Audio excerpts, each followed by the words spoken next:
भगवान शिव के 6 पुत्र कौन थे, जानिए इनके नाम और दिव्य कथाएं। आपने भगवान विष्णु के पुत्रों के नाम पढ़े होंगे, नहीं पढ़े तो अब सुन ले।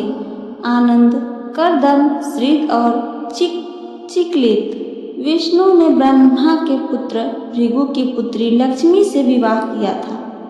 शिव ने ब्रह्मा के पुत्र दक्ष की कन्या सती से विवाह किया था, लेकिन सती तो दक्ष के यज्ञ की आग में कूदकर भस्म हो गई थी।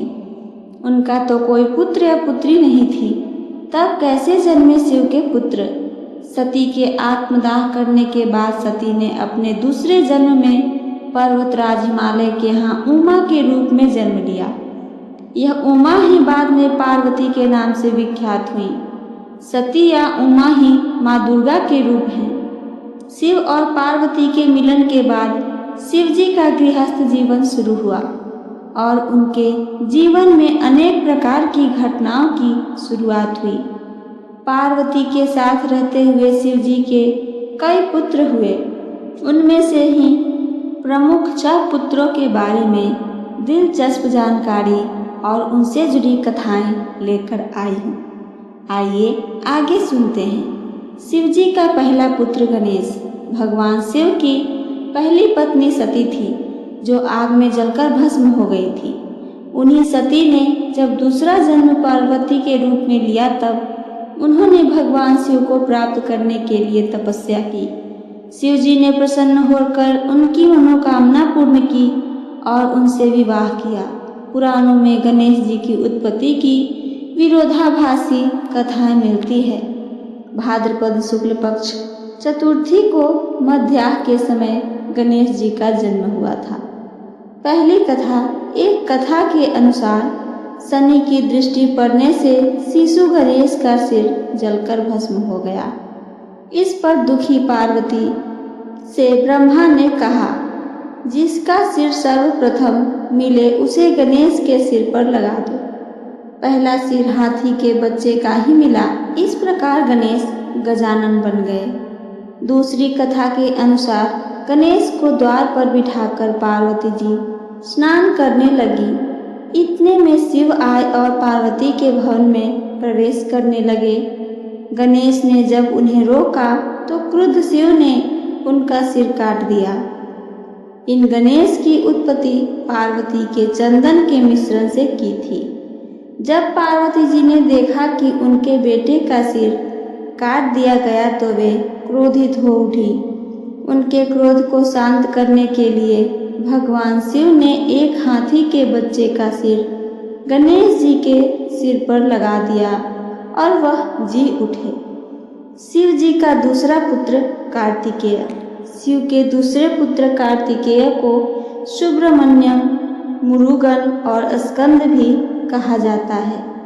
उनके जन्म की कथा भी विचित्र है। कार्तिकेय की पूजा मुख्यतः दक्षिण भारत में होती है। अरब में यजीदी जाति के लोग भी इन्हें पूजते हैं। ये उनके प्रमुख देवता हैं। उत्तरी ध्रुव के निकटवर्ती प्रदेश उत्तर कुरु के क्षेत्र विशेष में ही इन्होंने स्कंद नाम से शासन किया था। इनके नाम पर ही स्कंद पुराण है। इनसे जुड़ी पहली कथा आइए सुने। जब पिता दक्ष के यज्ञ में भगवान शिव की पत्नी सती कूदकर भस्म हो गई, तब शिव जी विलाप करते हुए गहरी तपस्या में लीन हो गए। उनके ऐसा करने से सृष्टि शक्तिहीन होती जा रही थी। इस मौके का फायदा दैत्य उठाते हैं और धरती पर तारकासुर नामक दैत्य का चारों ओर आतंक फैलने लगता है। देवताओं को पराजय का सामना करना पड़ता है। चारों तरफ हाहाकार मच जाता है।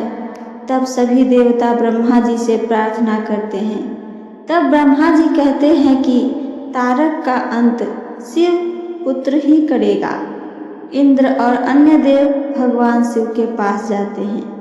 तब भगवान शंकर पार्वती के अपने प्रति अनुराग की परीक्षा लेते हैं और पार्वती की तपस्या से प्रसन्न होते हैं और इस तरह शुभ घड़ी और शुभ मुहूर्त में शिव जी और पार्वती का विवाह हो जाता है। इस प्रकार कार्तिकेय का जन्म होता है।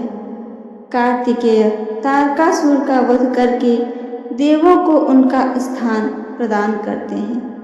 पुराणों के अनुसार षष्ठी तिथि को कार्तिकेय भगवान का जन्म हुआ था, इसलिए इस दिन उनकी पूजा विशेष रूप से की जाती है।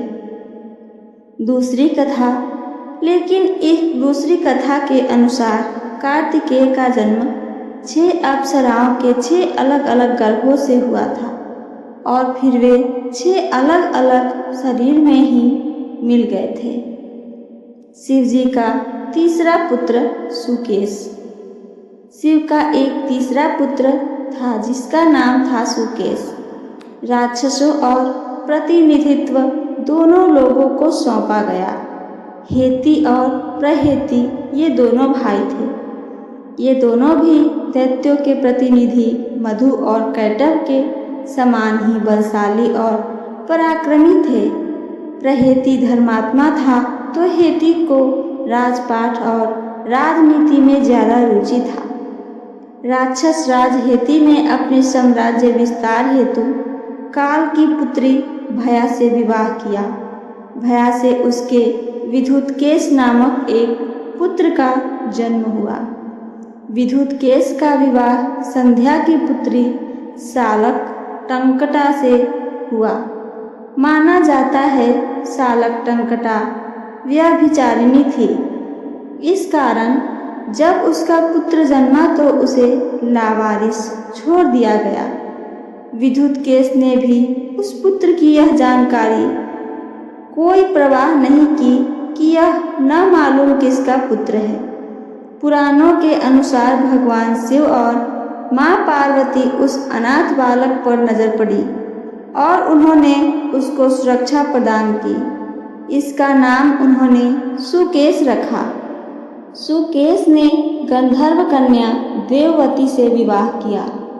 देववती से सुकेश के 3 पुत्र हुए। पहला माल्यवान, दूसरा सुमाली और तीसरा माली। इन तीनों के कारण राक्षस जाति को विस्तार और प्रसिद्धि प्राप्त हुई। शिवजी का चौथा पुत्र जलंधर। शिवजी का एक चौथा पुत्र था जिसका नाम जलंधर था। जलंधर शिव का सबसे बड़ा दुश्मन बना। श्रीमद् देवी भागवत पुराण के अनुसार जलंधर असुर शिव का अंश था, लेकिन उसे इसका पता नहीं था। जलंधर बहुत ही शक्तिशाली असुर था। इंद्र को पराजित कर जलंधर तीनों लोकों का स्वामी बन बैठा था। यमराज भी उससे डरते थे। श्रीमद् देवी भागवत पुराण के अनुसार एक बार भगवान शिव ने अपना तेज समुद्र में फेंक दिया। इससे जलंधर उत्पन्न हुआ।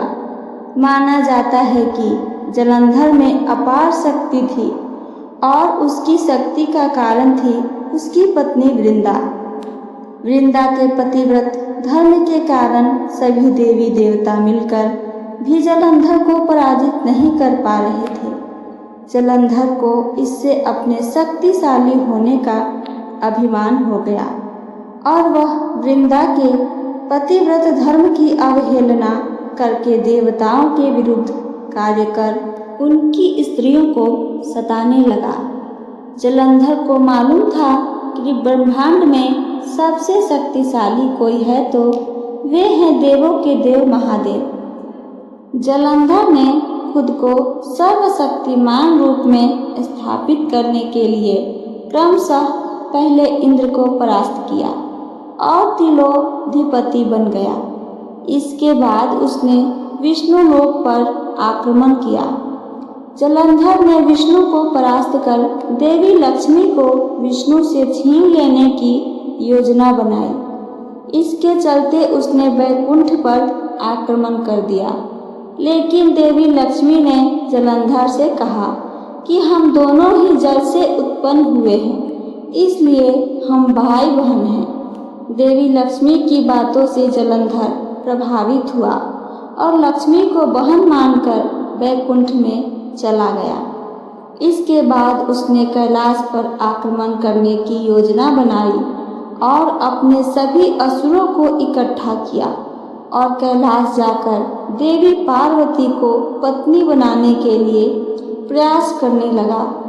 इससे देवी पार्वती क्रोधित हो गई और तब महादेव को जलंधर से युद्ध करना पड़ा। लेकिन वृंदा सतीत्व के कारण भगवान शिव का हर प्रहार जलंधर पर निष्फल कर देता था। अंत में देवताओं ने मिलकर योजना बनाई और भगवान विष्णु जलंधर का वेश धारण करके वृंदा के पास पहुंच गए। वृंदा भगवान विष्णु को अपना पति जलंधर समझकर उनके साथ पत्नी के समान व्यवहार करने लगी। इससे वृंदा का पतिव्रत धर्म टूट गया और शिव ने जलंधर का वध कर दिया। विष्णु द्वारा सतीत्व भंग किए जाने पर वृंदा ने आत्मदाह कर लिया। तब उसकी राख के ऊपर तुलसी का एक पौधा जन्मा। तुलसी देवी वृंदा का ही स्वरूप है, जिसे भगवान विष्णु लक्ष्मी से भी अधिक प्रिय मानते हैं। भारत के पंजाब प्रांत में वर्तमान जालंधर नगर जलंधर के नाम पर ही जाना जाता है। जालंधर में आज भी असुर राज जलंधर की पत्नी देवी वृंदा का मंदिर मोहल्ला कोट किशनचंद में स्थित है। मान्यता है कि यहाँ एक प्राचीन गुफा थी जो सीधी हरिद्वार तक जाती थी। माना जाता है कि प्राचीन काल में इस नगर के आसपास 12 तालाब हुआ करते थे। नगर में जाने के लिए नाव का सहारा लेना पड़ता था। शिवजी का 5वां पुत्र अयप्पा। भगवान अयप्पा के पिता शिव और माता मोहिनी हैं। विष्णु का मोहिनी रूप देखकर भगवान शिव का वीर्यपात हो गया था। उनके वीर्य को पारद कहा गया।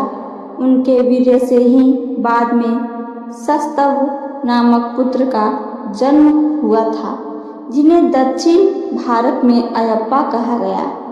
शिव और विष्णु से उत्पन्न होने के कारण उनको हरिहर पुत्र भी कहा जाता है। भारतीय राज्य केरल में सबरीमलई में अयप्पा स्वामी का प्रसिद्ध मंदिर है, जहां विश्व भर से लोग शिव के इस पुत्र के मंदिर में दर्शन करने के लिए आते हैं। इस मंदिर के पास मकर संक्रांति की रात घने अंधेरे में रह कर यहाँ एक ज्योति दिखती है। इस ज्योति के दर्शन के लिए दुनिया भर से करोड़ों श्रद्धालु हर साल वहां आते हैं। शिवजी का छठा पुत्र भूमा। एक समय जब कैलाश पर्वत पर भगवान शिव समाधि में ध्यान लगाए बैठे थे, उस समय उनके ललाट से 3 पसीने की बूंदें पृथ्वी पर गिरी। इन बूंदों से पृथ्वी ने एक सुंदर और प्यारे बालक को जन्म दिया, जिसके 4 भुजाएं थीं और वह रक्त वर्ण का था। इस पुत्र को पृथ्वी ने पालन पोषण करना शुरू किया। तभी भूमि का पुत्र होने के कारण यह भौम कहलाया। कुछ बड़ा होने पर मंगल काशी पहुंचा और भगवान शिव की कड़ी तपस्या की। तब भगवान शिव ने प्रसन्न होकर उसे मंगल लोक प्रदान कर दिया। तो ये थी मेरी शिव जी के 6 पुत्रों की कहानी। मेरी कहानी आप सबको पसंद आई है तो चैनल को सब्सक्राइब करके वीडियो को लाइक करना ना भूलें। साथ साथ अपना एक प्यारा सा कमेंट करके हमें ज़रूर बताइए मेरी कहानी कैसी लगती है आप सबको। सुनने के लिए धन्यवाद दोस्तों। हर हर महादेव।